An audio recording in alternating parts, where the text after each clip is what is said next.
Have you ever wanted to make a drawing of a human skull, but you're worried about the health risks and potential legal consequences that accompany grave robbing? Allow me to present to you the Proko Anatomical Skull. This realistic model is the next best thing to a real human skull without all of the stink of decomposing flesh and brain tissue. Today I'll be reviewing this model from a digital artist perspective, and I'll even show you how to set up the skull and create a demo painting using this very model. Quick disclaimer, this video is not sponsored. I bought this skull with my own money. As always, all opinions in this review are my own. The Proko Anatomical Skull is an anatomically correct male skull with proportions that match an average Loomis head. It's approximately 4 inches tall, and it's 3D printed with polyurethane resin, which allows the skull to have a lot of fine detail. The lower jaw is removable. It has 2 magnets that attach it securely to the skull, and on the underside there's an integrated 1/4 inch tripod socket for easy posing. The skull is a light gray color that allows enough contrast to see highlights, shadows, and even very subtle midtones. And now for a demonstration of how to use the Proko Anatomical Skull. This model is intended to be attached to a tripod. I'm using a gorilla pod with a ball head and quick release plate. The ball head makes it much easier to angle the skull model, but just be sure that your tripod has one leg bearing the weight of the skull so it doesn't topple over. You'll also want a tripod that can support the weight of the model, approximately 10 ounces, which is a little more than half a pound. The advantage to choosing a gorilla pod over a regular tripod is that the gorilla pod can also grab onto objects like an easel. Take a look at thrift stores before you buy a tripod new, because I run across tripods all the time when I'm thrift store shopping. The lower jaw can be posed by wedging a kneaded eraser in the mouth, but I didn't have one of those, so I just used sticky tack. You might also be able to use something like silly putty, but be careful because removing it can be sticky. Here's a pro tip. Stick the sticky tack to the underside of the skull to store it when it's not in use.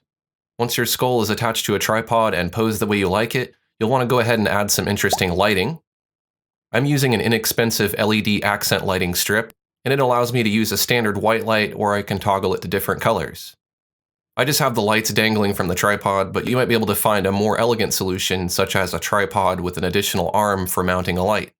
This LED light is my accent light, but I'm also using a primary light, which is just a softbox light on a stand that's overhead. Now I recommend that when you're drawing from this skull, that you start by using the Loomis head guide, because it's really going to help you establish a good foundation before you get too far in. I'll go ahead and show you an example of painting the skull using Corel Painter 2020. About half of the work was done on a Wacom Cintiq 27, and the other half was done on a Mobile Studio Pro 16. After working with this skull, I do have some suggestions for improvements. First, the tripod mounting screw is not balanced, and because of that, the skull is very top-heavy. I'd worry about it falling over and the weight of the cranium creating enough force to break the jaw or some of the thinner portions of the skull. I'm not willing to try a strength test, but as noted in the instructions, the styloid process, or the pointy protrusions on the underside of the skull, could break off if the model is improperly attached to a tripod, so I imagine that this is not very durable. The skull comes packaged in a box, which is essential to protect the skull while you're transporting it.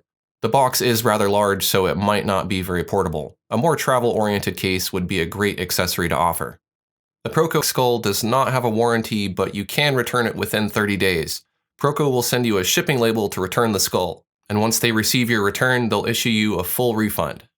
My next suggestion is that the skull feels a bit too small, and I know that there was a reason for doing this. It makes it more portable, so that could be an advantage for some artists, but for me, it makes it a little bit harder to see the details unless the skull is close to me. But again, the size is an advantage if you were taking this with you to draw outside the studio.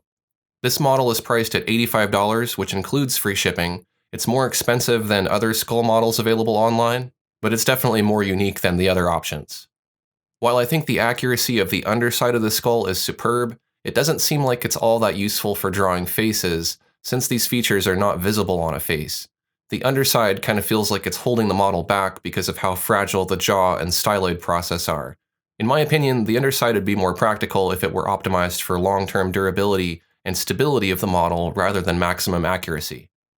For example, I think a future version of this skull would benefit from a reduction in weight by removing some material from the interior of the cranium via the underside, while leaving enough thickness to make it strong enough to resist being damaged by the tension of a tripod.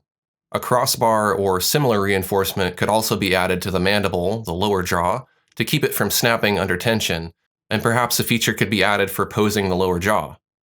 And now for my conclusion. Overall, I'm impressed by the amount of detail in the Proko Anatomical Skull.